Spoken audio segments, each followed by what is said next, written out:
immortal. And so I washed in the stream nearby as she bathed me, and I pulled out the mats from my hair until I looked something like myself again. And I put on the clothes that she gave me, and I went again before Utnapishtim, seeking audience.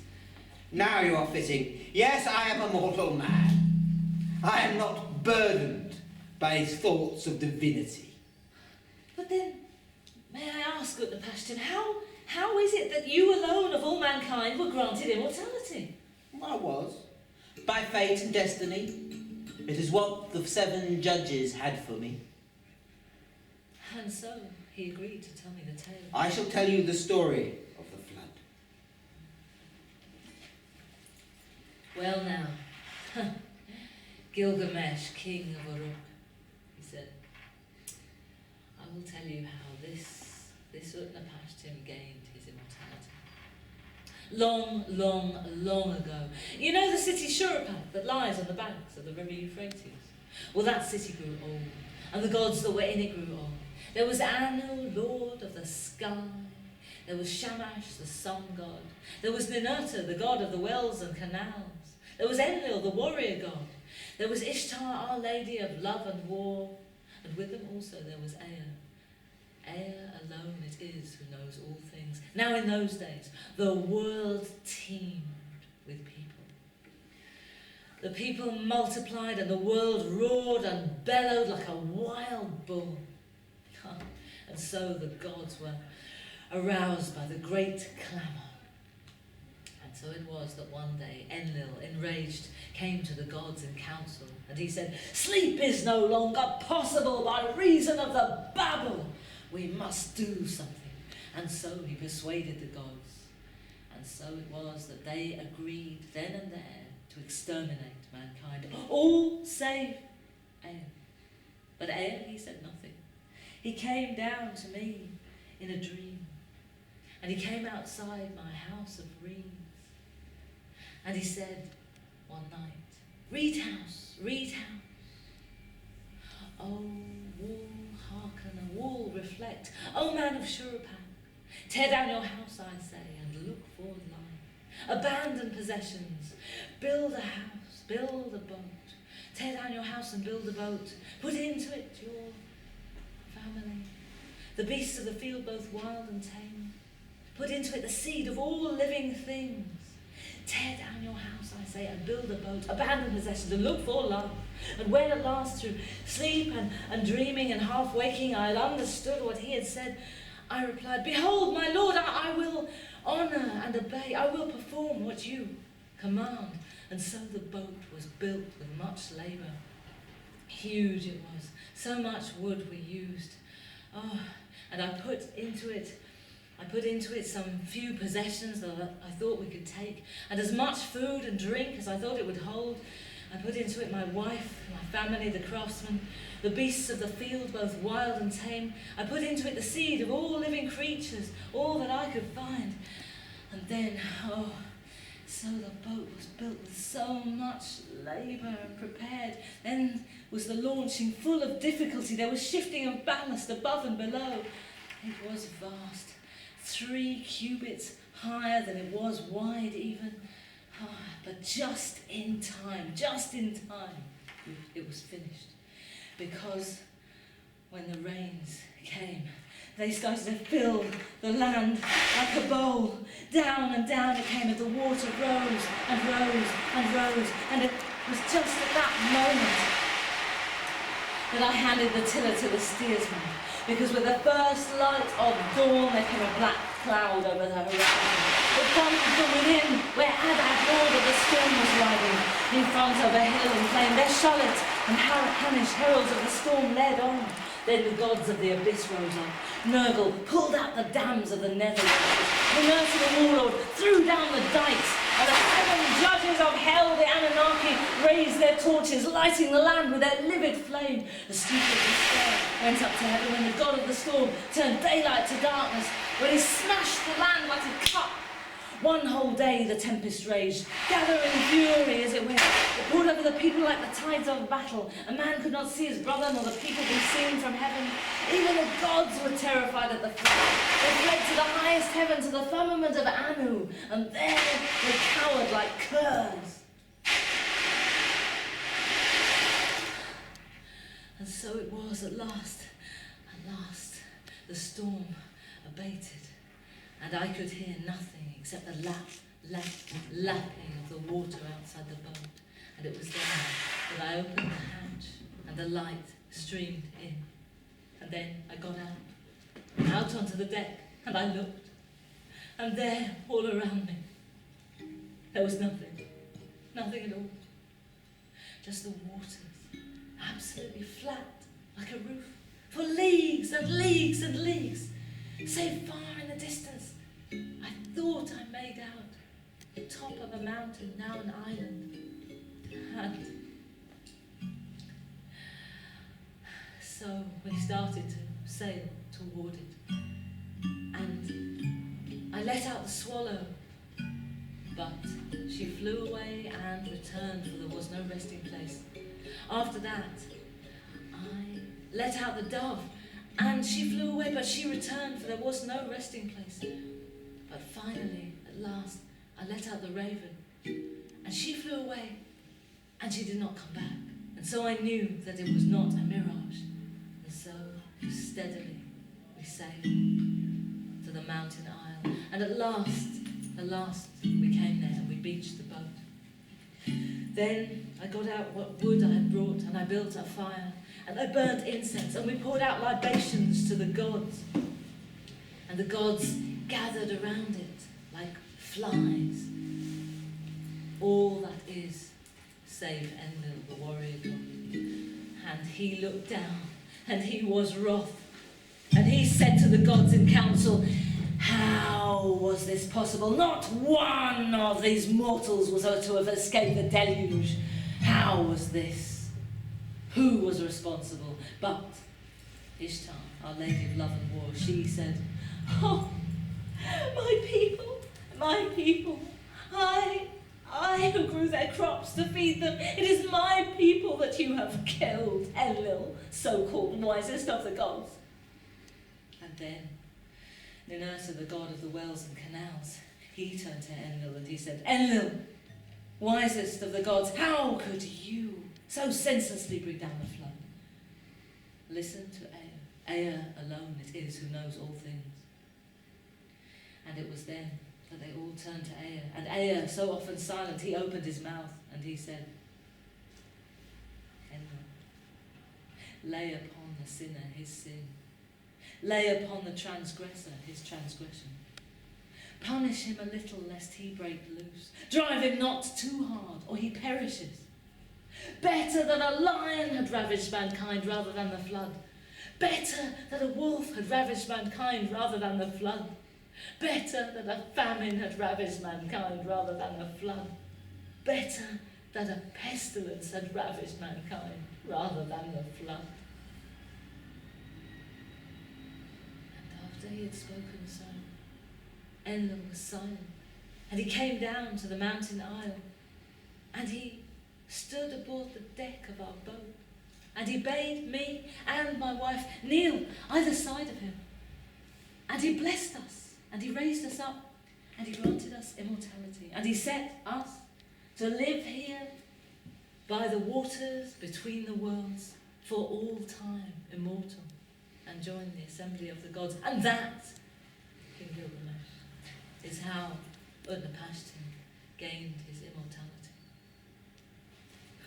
Gilgamesh had stood bolt upright throughout that entire account, and at the end of it, he turned and said, no gods will come in council for me. No, none, said Utnapishtim's wife. But can you not revel in this? Is not your mortality precious? For your destiny is the destiny of men, written by the 7 judges, the Anunnaki. That is your fate. Revel in it, man. Is there nothing I can do? No great test I can perform. No quest I can go upon. There's no quest. Save one. What? Tell me, I will do it. Prove that you are already divine. How do I do that? Stay awake for 7 days and 7 nights in this garden that is but a vision to you. I know I can do this. I can do this, exhausted as I am. No sleep beckons my every pore. I know that I can do this. I shall squat on my haunches to wait, because no man can fall asleep that way. And I shall put twigs between my eyelashes so that they prop my eyes open and keep my eyelids from shutting. For 7 days and 7 nights, Gilgamesh slept. And on the 7th, I woke him. Gilgamesh! I have not slept. Look! I have not slept a moment. Do you not see the loaves? Each day I make a loaf. No. See, No. the first is already full of worm, No. and the newest is yet on the hearth. They are the span of immortal life. No. You are not immortal. Is there nothing at all I can do? Please, I beg of you. And Utnapishtim's wife looked long and said, as you are my seed and my son, Yes? I will tell you a secret. Oh, please. A secret my husband told me. Yes?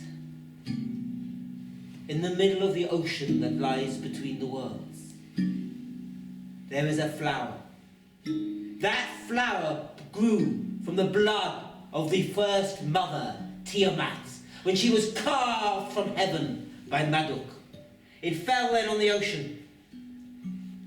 That flower will not make you young, will not keep you immortal, but rather, when you grow old, it will make you young if you eat it. Oh, Although you lose your mind and your memory, you will be young again. thank you. Is that the kind of immortality you choose? I will seek it. Go then, down the other side of the island, and meet who you would meet. And so I left her there, thanking her, and went down the other side of the isle, the mountain, and there, Gilgamesh? but you, I am Utnapishtim. but I've just left Utnapishtim on the mountain. You have left the soul on the mountain. Oh, I am his body. I know what he knows. will you take me across and stop halfway that I may dive? And we will take rocks and tie them to your feet. Oh, thank you. And so we rowed across. And halfway, as the waves began to mount, I said, look into the brine. Do you not see it? Yes, I think I can.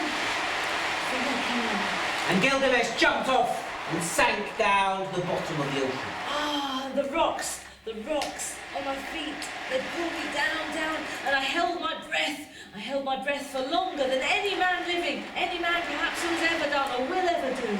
And down at the bottom of the ocean, I saw it there, and I seemed to scent it even through the waves, even through the water. And I reached out my hand to pluck it. And I reached out, and it was as they had said, as hard as they had said, for it had thorns so much more piercing than a rose, and the thorns pierced my flesh, and great plumes of red blood came out, and filled the water like huge flowers themselves, and it pierced the bone, but I seized it anyway, and then I took a knife from my belt, and I cut the rope, and the stones fell from my feet, and up and up and up I swam. My lungs were bursting, but I managed to get to the boat, and he hauled me aboard. Come, Gilgamesh! The storm is on us! And I shall call this old men made young again. Yes, but now you will help me man the boat, for great waves rose up, tidal waves, sweeping us on, sweeping us east, back to the shores of men. And we came down to the lands of men, and I turned to King Gilgamesh and I said, can I come home with you? But I thought... I am mortal now, I cannot return this way. Thank you. Of course you may come to Uruk and live with me. And we journeyed then to the lands of men many months, coming at last to near the walls of Gilgamesh's city. I pointed, his clothes were as fine as ever, for they were immortal. But his skin was grey. His hair was matted. I cannot return to my people like this. I will wash first in this well. If you will wait here, I shall just put the flower on the lip of the well, and then I shall be fit to see my people when I've bathed.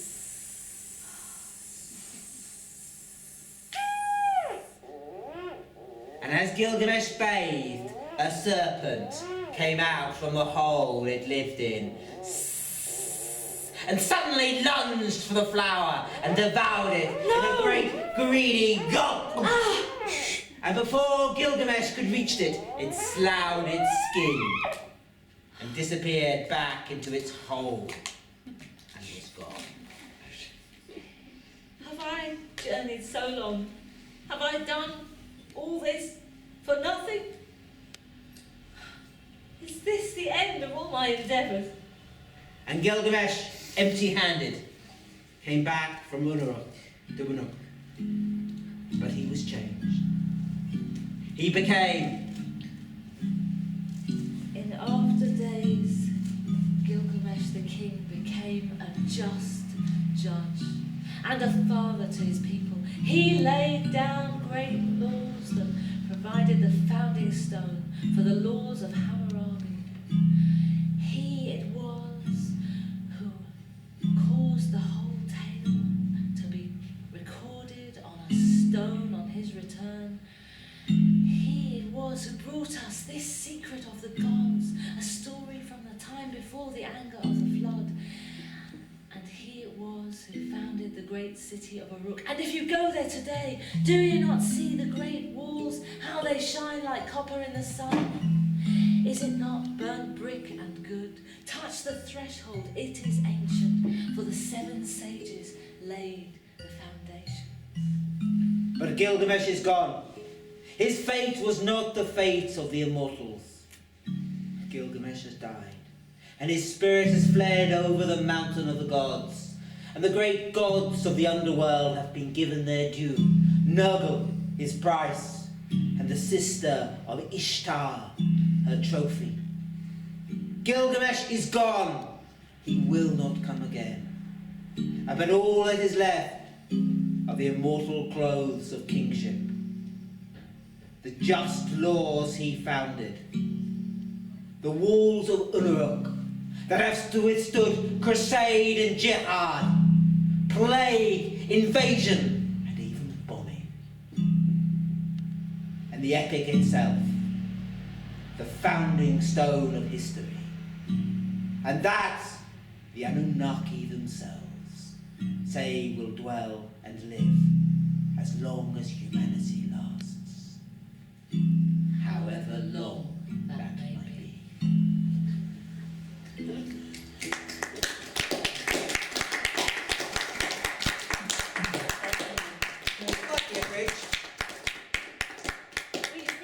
We have been Widseth Deor. This has been the incredible Dave Sawyer. Magnificent sound.